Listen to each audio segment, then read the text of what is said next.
Amigos, ya hemos vuelto de publicidad y continuamos aquí en El Mundo al Rojo. Y ahora, más que nunca, se pone más rojo, porque vamos a hablar del fraude electoral del 28 de abril y sobre todo de la demanda que ha interpuesto la plataforma, amigos, para las elecciones libres, que además quiere invitaros a todos ustedes para que porque estamos hablando de que la plataforma de elecciones libres ha interpuesto una denuncia ante la Audiencia Nacional ante los indicios de fraude electoral en las elecciones generales del 28 de abril. El texto recoge una serie de indicios probatorios de la existencia de un fraude. Por ejemplo, vamos a decirlo según ejemplo, la creación, 3 días antes de las elecciones, por parte del Gobierno de Pedro Sánchez, de un subcomité de seguridad de la información para la difusión de los resultados provisionales en procesos electorales. Otro punto muy importante es que en el 2019 el censo electoral oficial era de 3.893.976 personas, incluyendo el CERA. También es oficial que votaron el 75,75% de dicho censo. Este porcentaje da un total de 27.947.186 votos emitidos, mientras que la cifra oficial, amigos, la cifra oficial de las elecciones del 28 de abril, pues fueron 26.361.000. Son muchísimos los datos que queremos aclarar y además muchísimos la gente que nos dijo que sacáramos este tema. La verdad que lo hemos sacado en varias ocasiones, pero hoy hemos traído pues a Rafael Palacios, periodista, escritor, presidente y fundador de la plataforma de elecciones transparentes. Buenas noches, don Rafael. Pues buenas noches, es un placer poder explicar esto por fin a la ciudadanía española, lo que ha sucedido y lo que puede suceder sobre todo, que eso es lo peor, evidentemente. Don Rafael, una denuncia que puede ser clave para que se empiece a aclarar cosas, porque los partidos políticos como tal, ninguno ha tenido el valor de tener esta iniciativa. Ha sido una iniciativa propia suya, que la que ahora se han adherido pues miles de españoles. Es una iniciativa popular en el sentido estricto, porque esto ha sido realmente algo increíble, lo que hemos conseguido personas anónimas, cada uno con sus conocimientos, porque ha habido informáticos, abogados, matemáticos, pero sobre todo el sentido común, ¿no? Esto es esa noche electoral que vivimos todos, en este caso un grupo de amigos, y que empezamos a ver los resultados muy sospechosos ya desde el primer momento, porque si recuerdas, se dio de repente una estadística de una encuesta, cuando se habían prohibido las encuestas a pie de urna, y inmediatamente a las 8:05 de la noche ya se empiezan a dar unos resultados que fueron clavaditos, prácticamente clavaditos a los finales. Vamos a poner, si quiere usted puede mirar al televisor, para que nuestros compañeros le vayan poniendo el primer gráfico que tenemos preparado, amigos, ahí lo tienen. El primer gráfico, cómo empiezan los escrutinios y prácticamente no va cambiando. Eso es hasta las 10 de las noches, sí. Donde coinciden prácticamente los mismos resultados al principio que casi al final. Bueno, podemos ver ya el PSOE a las 9:07 de la noche, ya tenía 124 escaños, el PP 70, que luego tuvo 66, Ciudadanos ya con 45, Unidas Podemos, ese fue el único que luego varió, de los 36 que le daban al principio a luego los 42, y bueno, pues Vox, pues que varió muy poquito. Lo más interesante de este gráfico, y lo que nos ha llevado a la máxima prueba de que aquí ha habido algo sospechoso, son los resultados que tiene Esquerra Republicana de Cataluña desde el principio. No se mueve de los 15 escaños. Y esto tiene que ver con la fórmula matemática que a nuestro juicio se ha aplicado para manipular las elecciones. Voy a decir que quiten un momentito la pantalla ya para que enfoquen al invitado. Sí. Básicamente lo que tenemos, y esto es evidentemente lo que estamos viviendo ahora, el hecho de que, no sé si la gente se ha dado cuenta, pero Pedro Sánchez a día de hoy, cuando estamos haciendo este programa, todavía tiene 2 opciones de hacer un gobierno que dan los mismos diputados. Es decir, si se junta con Ciudadanos tiene 180 y si se junta con Unidas Podemos y Esquerra Republicana de Cataluña tiene 180. Si les quitas los 4 que están en la cárcel, le da justamente la mayoría absoluta. ¡Qué casualidad!, ¿no? Entonces, bueno, pues esto a lo largo de semanas, aunque fue un trabajo muy intenso, pues fuimos viendo cosas sospechosas. La primera de ellas es que los 6 primeros partidos, sus resultados son múltiplos de 3. 123, 66, 45, ¿cómo era? Podemos, 42, 67 era Ciudadanos, 42 Unidas Podemos, 24, 15. Y después empezamos a ver que había algunas combinaciones de escaños que ya nos llevaban a pensar que aquí había habido algo. Los votos, los escaños de PP más los de Ciudadanos dan como resultado los escaños del PSOE. Los escaños de Unidas Podemos más los de Vox dan los 66 del PP, y los escaños de Esquerra Republicana de Cataluña más los escaños de Podemos dan los de Ciudadanos. ¿Qué está pasando aquí? Pues tenemos una fórmula magistral que consiste en que la suma de Podemos, PSOE y Esquerra Republicana de Cataluña tenía que ser el doble que los escaños que podían conseguir juntos el PP y Vox. Y esto es una fórmula, bueno, pues que se puede poner en un algoritmo sencillamente, y lo que pensamos es que se ha aplicado una fórmula matemática que podemos explicar de cómo se Vamos ha a ir realizado. explicándolo poco a poco porque son muchísimos datos. Doctor, ¿usted una primera impresión de lo naturalmente, si hay una sospecha fundada de que ha habido una alteración de las elecciones, pues eso hay que denunciarlo, y si se cree que se cuenta con las pruebas necesarias, pues eso es la obligación, lo deberían hacer los partidos y si no los individuos. También es verdad que tendrían que ser también los propios partidos y desde el gobierno los que trataran de arrojar luz y de despejar esta sospecha, porque arrojar una sospecha sobre un sistema político español en un momento tan delicado en que está el país es una cosa muy grave, ¿no? Pero vamos, todo lo que sea aclarar situaciones como estas, a mí me parece bien, ¿no? Es verdad que parece ser que el recuento, yo no sé de dónde podría luego haber venido la manipulación, eso habría que verlo luego, porque el recuento de votos en España, al ser manual, al quedar reflejado unas actas que luego se comprueban, parece ser que es de los más seguros, dicen, del mundo, o sea que parece difícil introducir una manipulación a gran escala. Sí puede haber a pequeña escala, allí donde falte un partido, donde no haya función, donde se manipule los votos en las mesas. Y no sé, esto es, pero bueno, aquí está el especialista. Ahora tenemos al especialista, vamos a aprovechar, claro, porque le vamos a ir preguntando punto por punto. En su demanda, el primer punto de su demanda, pues habla que en el 25 del 7 de 2018 Pedro Sánchez informó del nombramiento del nuevo director de Correos, Juan Manuel Serrano Quintana, que era desde 2014 jefe del gabinete de la Ejecutiva Federal del Partido Socialista.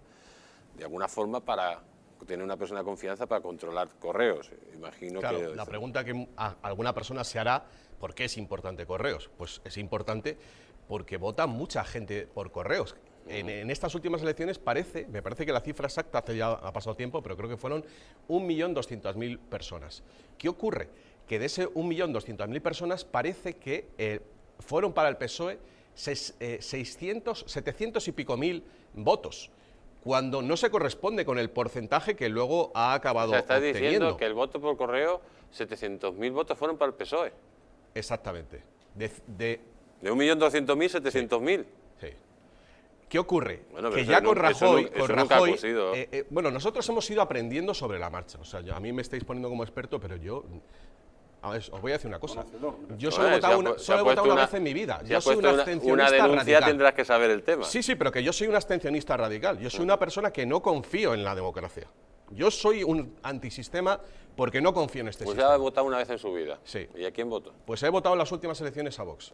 Pero nunca he votado, ¿eh?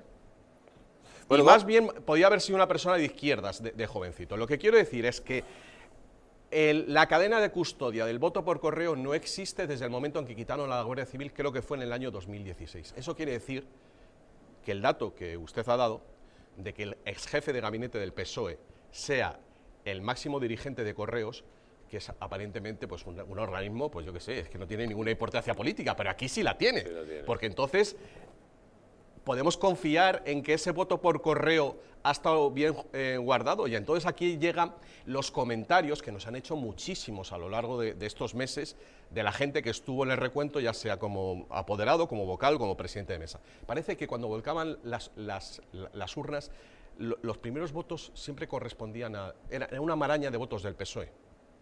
Y eso, claro, aparte, es algo mosqueante teniendo en cuenta lo anterior. ¿Por qué? Porque es el sentido del voto, lo que estamos diciendo es que no ha habido un pucherazo brutal. No es eso. Estamos hablando de algo muy fino. Estamos hablando, y esto lo sabe todo el mundo que está viendo la televisión, que hoy día hay un conocimiento muy grande del último escaño. De ese último escaño que baila por la ley de Ont, al cual concurren los partidos una vez que se han repartido, yo qué sé, el cupo de lo que corresponde, digamos, para alcanzar ese primer escaño. Ese último escaño se puede decidir en algunas provincias por 2.000, 3.000 votos. Y claro, con ese voto por correo puedes aquilatar ese último y entonces, claro, estamos hablando a lo mejor de que bailan 30, 40, 50 escaños, que son muchísimos, porque lo que pierde uno, por ejemplo Vox, lo puede ganar el PSOE, y a partir de ahí ya tienes un dibujo completamente diferente de la capacidad de los pactos electorales. ¿Tienen ustedes alguna prueba de que en correo se ha manipulado de alguna manera? No solo la sospecha, sino alguna prueba de que en correos haya habido manipulación. No, y eso evidentemente es muy difícil, porque estamos hablando de que una persona... ¿Quién va a denunciar eso? ¿Un funcionario va a denunciar eso? Pero que haya algún indicio, alguna prueba, alguien que diga sí, porque... Tenemos muchos indicios de gente que ha visto... A ver, es que creo que no lo he contado del todo, pero la diferencia como se hacía antes, es que antes se contaba el voto por correo separadamente, ¿correcto? De manera que, claro, esto que estamos proponiendo que ha pasado hubiera cantado mucho, pero ahora como se coge todos los votos por correo de una mesa determinada y se mete a la urna, se hace un remolino, ya no puedes diferenciar lo que viene de un lado y de otro, y eso puede variar mucho el sentido del voto. ¿Eso cuándo lo han cambiado? En el año 2016 fue con Rajoy, por lo visto. Don José María, el voto por correo, primero se miraba todos los votos de la urna, y luego ya una vez que se tenían los datos, llegaba el voto por correo y se sumaba a lo que había ido por la urna. Pero vamos a seguir porque, bueno, aparte, hay un dato que aquí dijo una experta que era muy importante cuando se va de un pucherazo, es primero una encuesta para ir condicionando al votante y para que no le parezca raro, y fueron los pronósticos del señor Tezano, que prácticamente parecía una locura, pero prácticamente acertó en un 95%, y siempre hay, dentro de un pucherazo hay un antecedente, que es un cambio legislativo. En este caso, en su demanda dicen que el 25 de abril del 2019, 3 días antes de las elecciones, el gobierno de Pedro Sánchez creó de manera precipitada y silenciada por los medios el Subcomité de Seguridad de la Información para la difusión de los resultados provisionales en procesos electorales. Exactamente esto es ¿qué es? Luis, esto es un golpe de Estado. O sea, que hay alevosía. El que esa fecha que has mencionado de 3 días antes es cuando se publica en el BOE. Esto se había pergeñado 2 semanas antes. Pero en cualquier sistema normal, cuando se ha disuelto las Cortes, que haya un cambio de la normativa, del reglamento, de algo tan sensible como el proceso electoral, es tremendo. Pero vamos al origen. ¿Cuál es el origen de la creación de ese subcomité? ¿Cuál es el pretexto?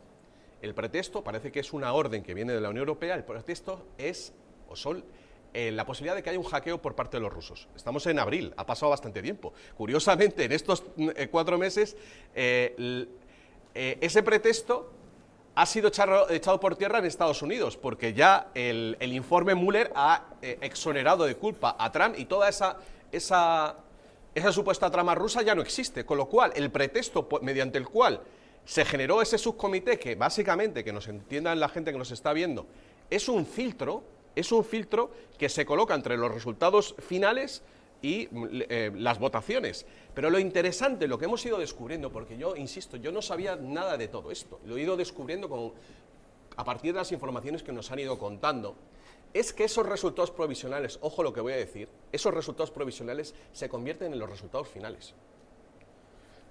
Hace escasas semanas todavía no se habían publicado los datos oficiales de las elecciones y alguien, seguro que el que lo está oyendo, dice, tú estás loco. Pues es así, es así. ¿Cómo se realiza? ¿Puede explicar eso usted bien? Bueno, pues básicamente eso seguramente lo han escuchado. En los colegios electorales hay unas personas a las que les contratan, pues eventualmente para Sí. este proceso, que llevan unas tablets Sí, que son los que mandan los datos. y mandan esos datos. El problema es que esos datos van a ese organismo. Van a ese organismo controlado por el Ministerio del Interior y por gente asociada a un partido político. No es un órgano neutral. Y sabemos, porque esto ha ocurrido en Pero otros el procesos Ministerio del electorales. Interior también hay funcionarios que tienen que ser independientes. Correcto. Ese es el asunto. Hay una serie de secretarios, o sea, funcionarios de alto rango, pero evidentemente el momento en el que fue creado por parte de Pedro Sánchez, más la colocación de una persona muy cercana a él, como el señor Serrano al frente de Correos, y del INE y del CIS que ha mencionado, de Tezanos, pues generan un gran riesgo para que algún organismo, y esto es un concepto informático, porque para el que no lo conozca, pues a lo mejor le puede parecer extraño, pero en la medida en que las elecciones, los procesos electorales se han ido informatizando, evidentemente la posibilidad de un hackeo se multiplica. Y, de hecho, en las últimas elecciones locales para las comunidades y para las europeas, que creo que saben que hubo un simulacro para ver cómo se enviaban esos resultados, se determinó que había un problema de seguridad. El CNI hizo esas pruebas y se determinó que había un problema de O seguridad. sea, que Ese problema de seguridad, había una puerta abierta. exactamente, de eso estamos hablando. De lo que estamos hablando es que, ojo, no es que Pedro Sánchez haya podido hacerlo, Que lo puede es que a hacer lo mejor cualquiera. un tercero ha tenido esa posibilidad y haya podido alterar el resultado. Y esto que estoy diciendo, que parece una cosa increíble en una sociedad democrática y avanzada como España, sucedió ya en Estados Unidos en el año 2004. Yo le invito a la gente que esté viendo este programa cuando acabe, que se vaya a YouTube y que busque informático, elecciones 2004, Estados Unidos, y verá una declaración del informático que hackeó esas elecciones. Ahora mismo en Guatemala hay una gran trifulca por el resultado electoral. Hace unos pocos años ocurrió en Honduras. En Austria se repitieron unas elecciones generales hace 3 años. O sea que Vale, esto no es una vamos, cosa novedosa, precisamente. porque aquí hay datos muy importantes. Un punto 4 de la demanda dice que el 28 de abril del 2019, el día de las elecciones, a las 20 horas, se cerraron los colegios electorales. Media hora después del cierre, cuando la casi totalidad de las mesas no habían empezado el recuento de los votos, dado que se estaban volcando los votos emitidos por correo y sin haber dado inicio, por lo tanto el escrutinio ya se daba por ganador al PSOE en los medios de comunicación. Eso lo ha comentado bastante gente, que estaban comenzando simplemente a contar los votos y ya se estaban dando unos resultados que no se equivocaron prácticamente en nada. O sea, que cuadraron. Y luego otra cosa importante es que no se dan las encuestas también a pie de urna, según su... Sí, su bueno, demanda. eso es otra cuestión que, digamos, es colateral, que podría haber, digamos, dado otro posicionamiento, otra dirección.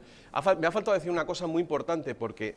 Vamos claro, muy rápido porque... sí, pero hay muchas esto es muy cosas. importante porque nos han llegado comentarios de gente que, bueno, pues que vio cosas extrañas, y algunas de esas personas que estuvieron con la tablet enviando esa información nos han contado a nosotros, que al ir a enviar esa información les daba como ya enviado.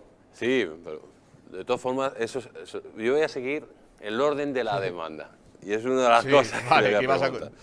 Vale, otra cosa muy importante es el tema del censo oficial, publicado y público de personas con derecho a voto. Era de 36.893.976 personas. También es oficial que votaron el 75% de dicho censo. Este porcentaje da un total de 27.947.186 votos emitidos. Sin embargo, la cifra oficial de votantes el 28 de abril es de 26.361.051 votos. Por lo tanto, hay una diferencia de 1.586.135 votos. ¿Esto Bueno, cómo se explica? Maldito Bulo ha intentado explicar esta disparidad hablando de los que tienen capacidad de voto respecto a las europeas y tal, pero a nosotros hay algo ahí que nos parece extraño, y siempre teniendo en cuenta los comentarios de la gente, que como sabéis yo creo que se hizo bastante conocido que en algunos barrios de Madrid llegaba gente a votar y no aparecían. O sea, hay un problema, volvemos a lo mismo. La persona que dirige el INE, Rodríguez Po, es otra persona cercana a Pedro Sánchez. Es que nada más llegar al poder, Pedro Sánchez hizo esos 3 nombramientos muy importantes, el INE, el CIS y Correos. Y, pues yo qué sé, yo y seguramente muchas personas no le dimos importancia. Pero claro, al ver lo que ha sucedido después, empezamos a entender que esos nombramientos no fueron inocuos y, bueno, pues una de las cosas que estamos reclamando es que se haga un censo real, verídico y que dé respuestas a estas cosas que están sucediendo, porque es que esto la prensa oficial no lo cuenta. A ti te dan una cifra de votantes, te dice que ha variado, que ahora ha habido más votantes que en otras elecciones, pero las cifras no cuadran. De esos 2 millones nuevos votantes que parece que hubo, prácticamente todos fueron a parar o a la izquierda o a los independentistas. Eso es algo también muy extraño. Muy extraño.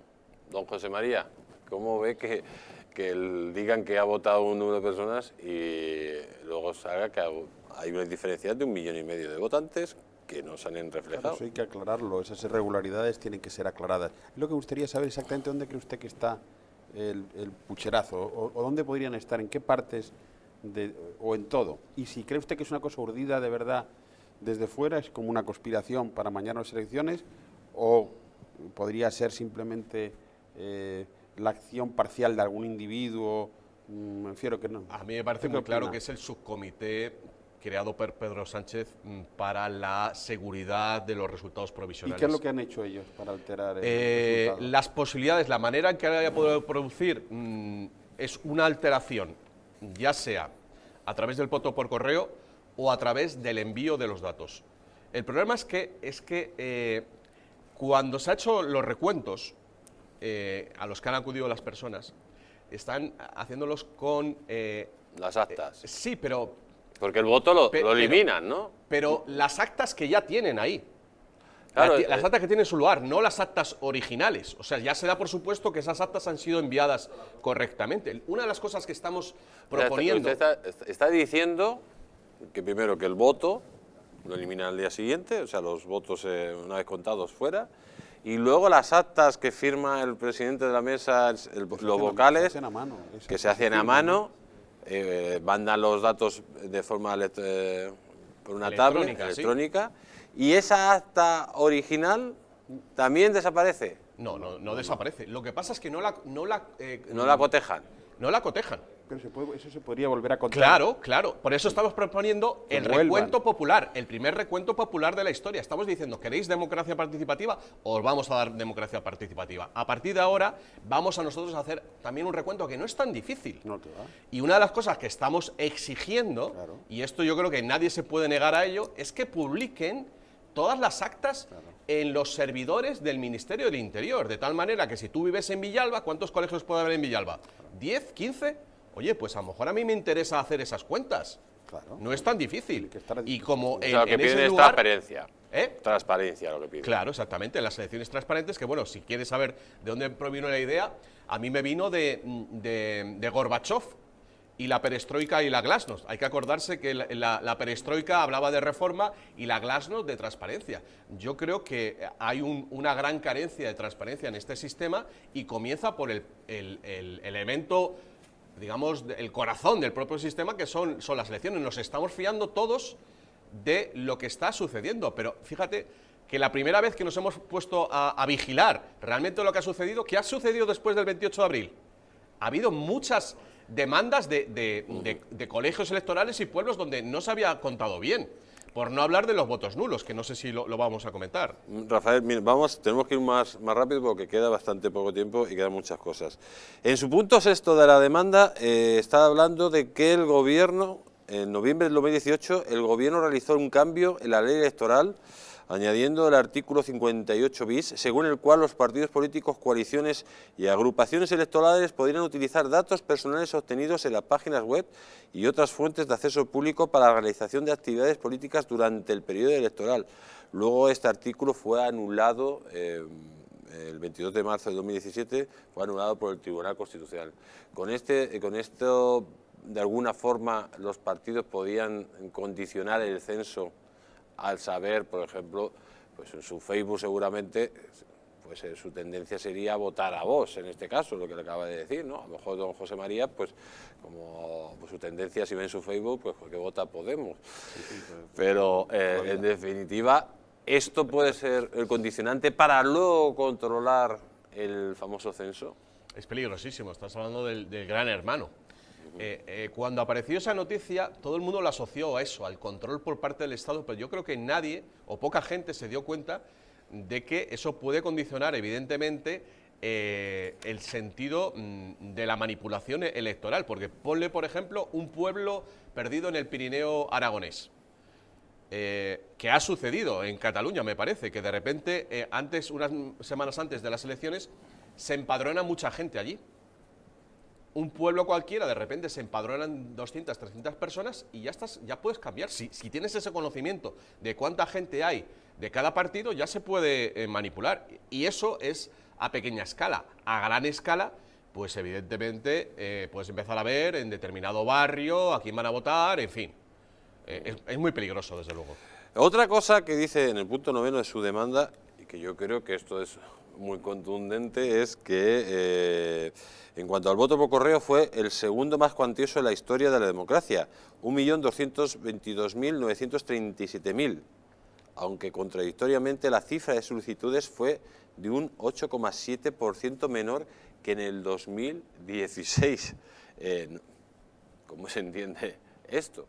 Que sea la segunda cifra más grande cuando ha caído el número de solicitudes en relación al 2016? Bueno, pues a lo mejor la respuesta es algo que hemos hablado unos minutos antes, en que gran parte de ese voto por correo fue a parar al caladero del PSOE. Y ya vamos a hablar, porque se nos acaba el tiempo, del famoso algoritmo.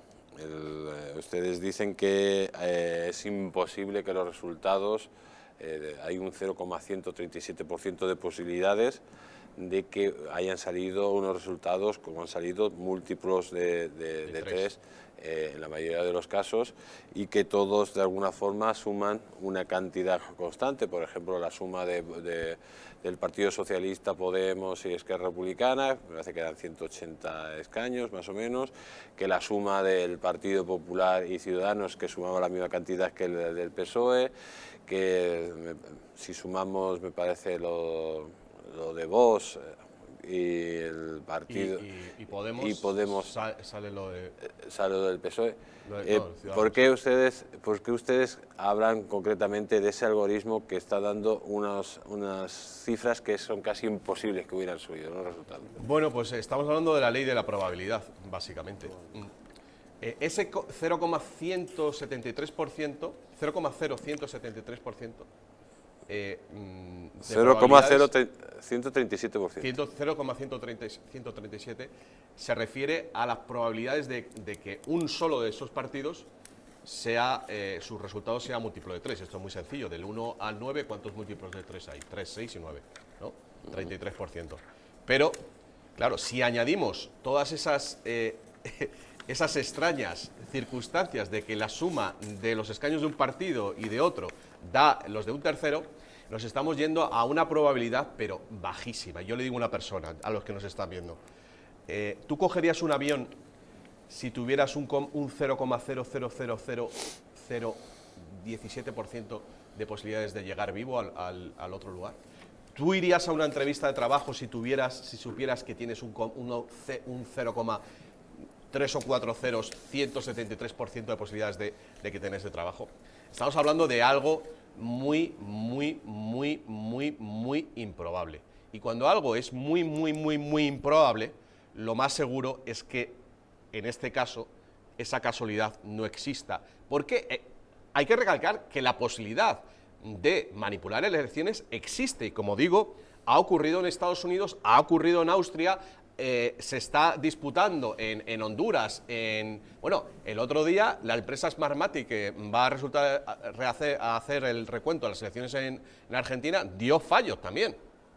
O sea, la posibilidad de que se manipulen las elecciones, y esa es un poco una cuestión que has dejado abierta hace unos minutos, o aquí el doctor, es ¿por qué?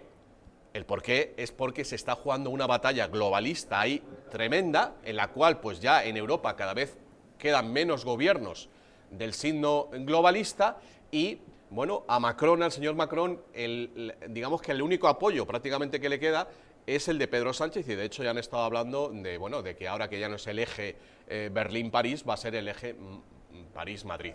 Sumémosle a todo eso las visitas que George Soros hizo al señor Pedro Sánchez nada más llegar al poder, entonces nos daremos cuenta de que esa seguridad que tenía Pedro Sánchez, acordémonos, a los pocos meses o semanas incluso de llegar al poder después de la moción de censura contra Rajoy, diciendo que eso era un proyecto a 20 años vista.